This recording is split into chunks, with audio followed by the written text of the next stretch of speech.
हम कक्षा 5 की हिंदी की पाठ्य पुस्तक का पाठ 3 मेरी शिक्षा का नाट्य रूपांतरण देखने जा रहे हैं। ये 3 लोग हैं डॉक्टर राजेंद्र प्रसाद, जिन्होंने इस पाठ को लिखा है, चाचा बलदेव और यमुना भाई। ये तीनों मौलवी साहब से शिक्षा प्राप्त करने के लिए बहुत जल्दी सुबह उठकर आते हैं। बैठो बच्चों। मौलवी साहब ने इन बच्चों का अक्षर आरंभ बिस्मिल्लाह करके करवाया था। बिस्मिल्लाह। ये हैं डॉक्टर राजेंद्र प्रसाद और ये हैं यमुना भाई और ये हैं चाचा बलदेव। यमुना भाई इन तीनों के लीडर थे और चाचा बलदेव हमेशा मौलवी साहब को उकसाया करते थे। चाचा बलदेव कहते हैं कि मैं बहुत अच्छा शतरंज खेल लेता हूँ मौलवी साहब। मैं भी बहुत अच्छा शतरंज खेल लेता हूँ। मैं बहुत अच्छा बुलेट चला लेता हूँ मौलवी साहब। मैं भी बहुत अच्छा चला लेता हूँ। इसी तरह बलदेव चाचा मौलवी जी को उकसाया करते थे कि जो काम चाचा कर लेते हैं वो काम मौलवी साहब कर लेते हैं, और मौलवी साहब हर काम को ये बोलते थे कि मैं भी बहुत अच्छा कर लेता हूँ। लेकिन मौलवी साहब हर बाजी बलदेव चाचा से हार जाया करते थे। धीरे धीरे समय बीता, फिर नए मौलवी साहब आए, दूसरे मौलवी साहब आए। तुम लोग कल का पढ़ाया हुआ सबक याद करो। मौलवी साहब याद है।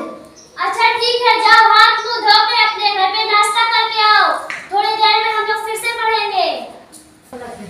बच्चों, तुम लोगों को सबक याद हो गया? हाँ मौलवी साहब।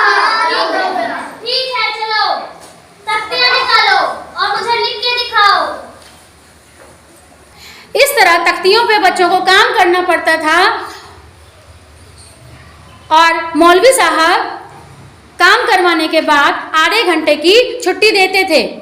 बच्चों, छुट्टी हो गई, जाओ अपने घर पे खाना खा के आओ और आधे घंटे बाद हम लोग फिर से पढ़ेंगे। अब मौलवी साहब बच्चों के जाने के बाद मौलवी साहब खाना खा के उसी तख्त पोश पे लेट जाया करते थे और आराम करते थे। शाम होने पर सभी बच्चे फिर से मौलवी साहब के पास आते हैं और अब फिर से अपना सबक पढ़ना शुरू करते हैं। मौलवी साहब परेशान हैं क्योंकि दिया जो है वो लगभग बुझने की कगार पर है। मौलवी साहब कहते हैं कि अरे दिया तो बुझने लगा है, दाई ने कम तेल डाला है क्या? मौलवी साहब परेशान हैं कि दिया बुझने लगा है, और जमुना भाई जो सबके लीडर थे ये धीरे से रेत की पोटली बना के दिए में रख देते हैं ताकि दिया जल्दी बुझ जाए और छुट्टी जल्दी मिल जाए। अब मौलवी साहब ने देखा कि दिया बुझ रहा है। मौलवी साहब ने बच्चों से कहा, बच्चों जाओ, छुट्टी हो गई तुम्हारी, दिया बुझने लगा है।